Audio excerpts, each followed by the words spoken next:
तहे दिल से स्वागत करता हूँ मेरे चैनल डियर हसन। तो यहीं से करेंगे हम स्टार्ट अपना 2B एनर्जी। तो अगर आप इस चैनल में नए आए तो चैनल को सब्सक्राइब कर लीजिए, जिससे मेरी हर एक वीडियो आप तक ईजिली पहुँचे। तो अब बात करते हैं इसके डिसिप्लिन सब्जेक्ट की, फोर्थ सेमेस्टर के कोर्स स्ट्रक्चर। तो फोर्थ सेमेस्टर में आपको क्या क्या सब्जेक्ट रहने वाले हैं आपके, डिसिप्लिन, सैक, मैथ। तो यहीं से शुरू होता है आपका मेजर माइनर का खेल। तो मेजर माइनर में आपको क्या क्या सब्जेक्ट मिलने वाले हैं, तो बात करते हैं अपने स्टार्टिंग से। डिसिप्लिन में बीए प्रोग्राम के टोटल होते हैं 3 डिसिप्लिन। तो 2 आपको माइनर से लेने और 1 आपको मेजर से लेना है। तो टोटल आपके हो जाएंगे 3 डिसिप्लिन। तो अब बात करते हैं आपके इको में कौन सा सब्जेक्ट रहेगा। इको में आपका रहेगा intermediate micro economics 1, foundation of aggregate income determination. तो ये आपके इको में एक सब्जेक्ट रहेगा डिसिप्लिन का। अगर आपने education in plural society 3rd semester पढ़ी है तो आप 4th सेमेस्टर में पढ़ेंगे माइनर में education in India policy and practice. अगर आपने रोमांटिक लिटरेचर 3rd सेमेस्टर में पढ़ी है इंग्लिश में माइनर में, तो आप 4th सेमेस्टर में पढ़ने वाले हैं English, Indian writing in English. तो ये आपका माइनर का इंग्लिश का सब्जेक्ट हो गया। अब बात करते हैं हिंदी की। तो हिंदी में आपने 3rd सेमेस्टर में हिंदी कथा साहित्य पढ़ी होगी और अब पढ़ेंगे आप अन्य गद्य विधाएं। अब बात करते हैं आपने हिस्ट्री माइनर चूज़ करी है, तो माइनर में हिस्ट्री में आपने पढ़ा होगा 3rd सेमेस्टर में हिस्ट्री ऑफ इंडिया 1200 से लेके 1550। अब इसके आगे की कहानी आप पढ़ेंगे 1500 से 1700। अब बात करते हैं मैथमेटिक्स की। उसको भी आपको मिलेगा एब्स्ट्रैक्ट अलजेब्रा। पॉलिटिकल साइंस में आपने पढ़ा है ancient and medieval Indian political thought 3rd semester में। अब 4th सेमेस्टर आप पढ़ेंगे इसका next part comparative government and politics. Sanskrit में आप लेंगे धर्मशास्त्र स्टडीज़। उर्दू में उर्दू फिक्शन नॉवल। तो ये तो रही आपकी माइनर की बात। तो आप डिसाइड कर लेना, अब इसमें से आपके 2 माइनर हो जाते हैं। अब बात करते हैं मेजर की। तो मेजर में आपका इसमें से एक सब्जेक्ट होगा।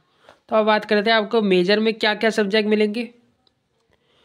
तो स्टार्टिंग करते हैं इकोनॉमिक्स से। तो इकोनॉमिक्स में आपका रहेगा बेसिक इकोनॉमिक्स, तो यह आपका रहेगा मेजर में। अब बात करते हैं एजुकेशन। एजुकेशन में आपने पढ़ा था 3rd सेमेस्टर में इक्वालिटी पर्सपेक्टिव इन एजुकेशन अपने मेजर में। तो अब 4th सेमेस्टर में आप पढ़ेंगे professional development of educational practitioner.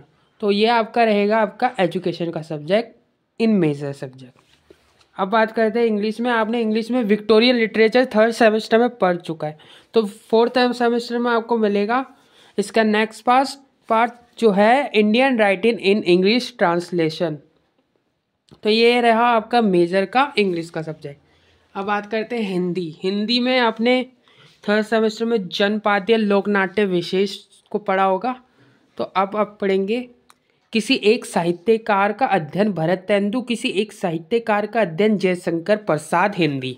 तो इसमें आपको मेजर में मिलेगी ये वाली हिंदी 4th सेमेस्टर में।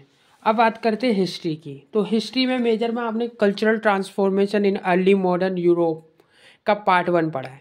तो अब 4th सेमेस्टर आप पढ़ेंगे इसका पार्ट 2 को, यानी कि cultural transformation in early modern history का पार्ट 2। तो आप देख सकते हैं इसका पार्ट 2। अब बात करते हैं इसकी मैथमेटिक्स की। तो मैथमेटिक्स में आपको क्या मिलेगा, इंट्रोडक्शन टू ग्राफ थ्योरी पढ़ने को मिलेगा मेजर में। तो अब मेजर में पॉलिटिकल साइंस में आपका क्या सब्जेक्ट रहेगा, आपने 3rd सेमेस्टर में थ्योरी इनटू प्रैक्टिस तो पढ़ा ही होगा, और 4th सेमेस्टर में आप पढ़ेंगे public institution in India. Sanskrit में आपको मेजर में मिलेगा रीडिंग फ्रॉम वेदास। उर्दू में क्लासिकल प्रोस। अब बात करते हैं जी की। जनरल इलेक्टिव में आपका क्राइटेरिया होता है कि जो सब्जेक्ट आपने जनरल डिसिप्लिन में लिया है ना, वो सेम टू सेम सब्जेक्ट आप जेई में नहीं ले सकते, यानी कि जनरल इलेक्टिव में नहीं ले सकते। हिस्ट्री में अगर आपने डिसिप्लिन में हिस्ट्री है तो आपको हिस्ट्री का कोई सब्जेक्ट जी में नहीं ऑप्ट करना। अगर आपके पास हिंदी है डिसिप्लिन में तो आपको हिंदी सेम टू सेम जी में ऑप्ट नहीं करनी। तो इससे क्या होता है, आपका सब्जेक्ट चेंज हो जाएगा लास्ट मोमेंट में। इसलिए पहले ही आपको अवेयर कर रहा हूँ कि आपको वो सब्जेक्ट नहीं लेना। अगर आपने पॉलिटिकल साइंस डिसिप्लिन में है तो आपको जी में पॉलिटिकल साइंस का नहीं लेना। मैथ्स है तो डिसिप्लिन में तो मैथ्स जी में नहीं लेनी, संस्कृत है तो जी में संस्कृत नहीं लेनी।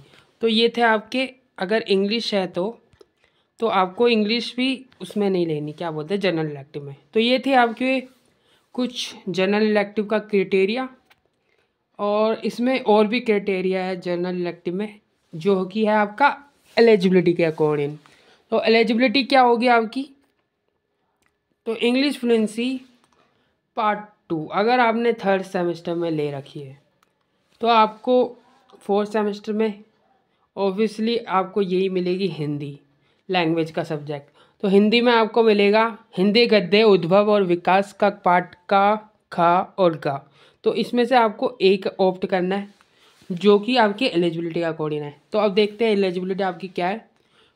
हिंदी गद्य उद्भव और विकास का पाठ उनको मिलेगा जिन्होंने 12th तक हिंदी पढ़ी है, और हिंदी गद्य उद्भव और विकास का पाठ खा उनको मिलेगा जिन्होंने अपनी हिंदी 10th तक पढ़ी है, और हिंदी गद्य उद्भव और विकास का पाठ गा उनको मिलेगा जिन्होंने 8वीं तक अपनी हिंदी की क्लास ली है, यानी कि हिंदी पढ़ी है आपने।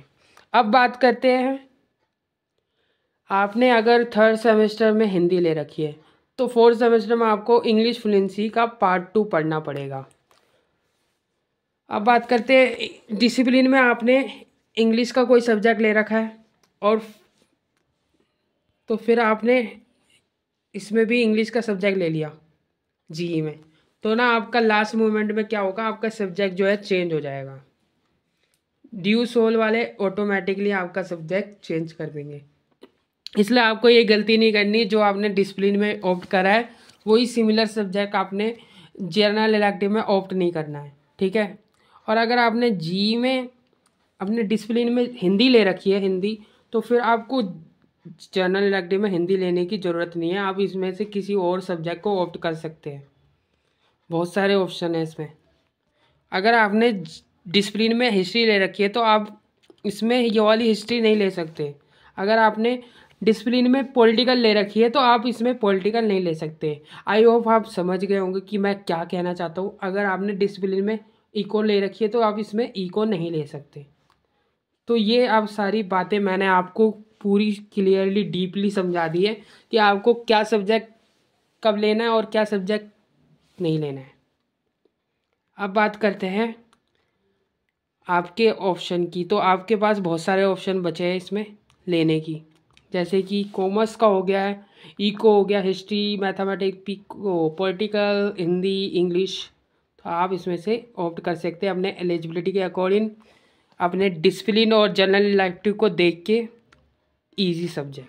अब बात करते हैं एईसी की। तो बीए प्रोग्राम के फोर्थ सेमेस्टर को एईसी में क्या सब्जेक्ट मिलेगा। एईसी में आप ये आसमी, बंगाली, उर्दू, फुर्दू ये तो पढ़ेंगे नहीं आप पढ़ेंगे तो हिंदी के ही पढ़ेंगे बेसिकली, और कुछ होंगे तो संस्कृत ले सकते, पंजाबी ले सकते, ऐसे तमिल उर्दू कोई लेगा नहीं। अब देखते हैं हिंदी में आपको क्या सब्जेक्ट पढ़ने मिलेंगे। सब्जेक्ट मिलेंगे आपको 3 हिंदी, जो कि है एक हिंदी ए व्यवहारिक हिंदी, हिंदी बी जनसंचार और रचनात्मक लेखन, हिंदी सी हिंदी भाषा और तकनीक। जो सेम क्राइटेरिया इसमें था जनरल इलेक्टिव में अपने 10th 12th और 8th वाला, वही सेम क्राइटेरिया एलिजिबिलिटी के क्राइटेरिया आपको इसमें भी फॉलो करना है, यानी कि आपको इसमें भी वैसे ही करना है। अगर आपने 12th तक हिंदी पढ़ी है तो आपको मिलेगी ना पार्ट ए वाली हिंदी, यानी कि आपको मिलेगी व्यवहारिक हिंदी, हिंदी ए। अगर आपने अपनी हिंदी 10th तक पढ़ी है तो आपको मिलेगी जनसंचार और रचनात्मक लेखन। अगर आपने हिंदी 8वीं तक पढ़ी है तो आपको मिलेगी हिंदी भाषा और तकनीक। तो ये थी आपके एलिजिबिलिटी के क्राइटेरिया के अकॉर्डिंग हिंदी, जो मैंने आपको बता दी है। तो आप ले सकते हैं इसमें से कोई भी एक हिंदी जो आपकी एलिजिबिलिटी के अकॉर्डिंग हो। अगर आपने 12th तक पढ़ी है व्यवहारिक, अगर आपने 10th तक पढ़ी है तो जनसंचार, और अगर आपने 8th तक पढ़ी है तो हिंदी भाषा और तकनीक। तो ये थी आपकी हिंदी के पार्ट। अगर आपने थर्ड सेमेस्टर में इन्वायरमेंटल साइंस नहीं पढ़ा, कोई लैंग्वेज का सब्जेक्ट पढ़ा, हिंदी पढ़ी है, तो आपको फोर्थ सेमेस्टर में मिलेगा इन्वायरमेंटल साइंस का पार्ट 2। तो ये था आपका एईसी का। अब बात करते हैं इसके सैक की। तो सैक सब्जेक्ट में आपको क्या क्या सब्जेक्ट पढ़ने को मिलेंगे। आपका रहेगा कॉमर्स का finance for everyone, communication in everyday life Hindi का रंगमंच, सैक कमेटी का communication in professional life, SEC committee का personality development and communication and business communication का इंग्लिश। तो आपको इसमें से 5-6 में से एक सब्जेक्ट ऑप्ट करना है जो आपने अपने फर्स्ट सेकंड थर्ड में नहीं ले रखा।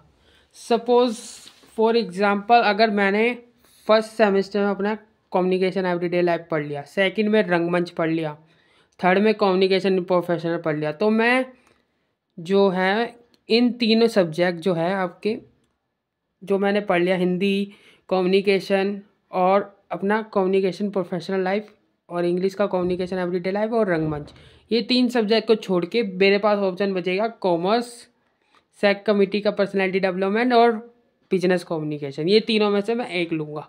तो आपको जो फर्स्ट सेकंड थर्ड में आपने ऑप्ट नहीं करा वो आप सैक में अपने ऑप्ट करेंगे। ये बात आपको समझ आ गई होगी। अब बात करते हैं वैल्यू एडिशन कोर्स की। तो वैल्यू एडिशन कोर्स में आपको क्या सब्जेक्ट पढ़ने को मिलेगा? तो वैल्यू एडिशन कोर्स में आपको ये सब्जेक्ट पढ़ने को मिलेगा रीडिंग इंडियन, भारतीय भक्ति परंपरा, मानव मूल्य, पॉलिटिकल कॉन्स्टिट्यूशनल वैल्यूज़ और संस्कृत। और संस्कृत का एक नया सब्जेक्ट है पंचकोशा होलिस्टिकल डेवलपमेंट ऑफ पर्सनैलिटी। तो आप चाहे तो ये भी ले सकते हैं। और बात करते हैं साइकोलॉजी के इमोशनल इंटेलिजेंस, और आपका लास्ट है कॉमर्स का फाइनेंशियल लिटरेसी, जो कि आपके दोनों मीडियम में रहेगा ये सब्जेक्ट। अब बात करते हैं ये 7 सब्जेक्ट में से आप कौन से सब्जेक्ट ऑप्ट करेंगे। तो जो आपने अपने फर्स्ट सेकंड और अपने थर्ड सेमेस्टर में ऑप्ट नहीं किया है, यानी कि फर्स्ट सेकंड थर्ड सेमेस्टर में जो आपने नहीं लिया है, नहीं पढ़ा है, वो आपको इस फोर्थ सेमेस्टर में ये सब्जेक्ट वैक में लेना होगा। सपोज़ अगर मैंने फर्स्ट सेमेस्टर में अपने रीडिंग इंडियन पढ़ लिया, सेकंड में कॉन्स्टिट्यूशनल पॉलिटिकल पढ़ लिया और थर्ड में साइकोलॉजी का इमोशनल इंटेलिजेंस पढ़ लिया, तो मुझे पास ऑप्शन रहेगा भारतीय भक्ति, योगा, पंचकोशा और लास्ट का जो रह गया था आपका फाइनेंशियल लिटरेसी। ये ऑप्शन मेरे को मिलेंगे चॉइस करने के लिए। तो आपको जो फर्स्ट सेकंड थर्ड में नहीं पढ़ा वो आपको पढ़ना है अपने वैक में, सैक में और अपने इसमें और इसमें। तो आपको बता दिया कि कैसे करना है। इन दोनों में आपका एलिजिबिलिटी क्राइटेरिया होगा। इनमें आपको वो सब्जेक्ट लेना है जो आपने फर्स्ट सेकंड और थर्ड में नहीं ले रखा सैक में, और वैक में आपको वो सब्जेक्ट लेना है जो आपने फर्स्ट सेकंड थर्ड सेमेस्टर में नहीं पढ़ा है। तो ये था आपका बीए प्रोग्राम का पूरा कोर्स स्ट्रक्चर। आई होप ये वीडियो आपको यूज़फुल लगी हो, तो like and share and comment नहीं भूलना। तो thank for watching this video. हम मिलेंगे नेक्स्ट वीडियो में और भी नई अपडेट के साथ।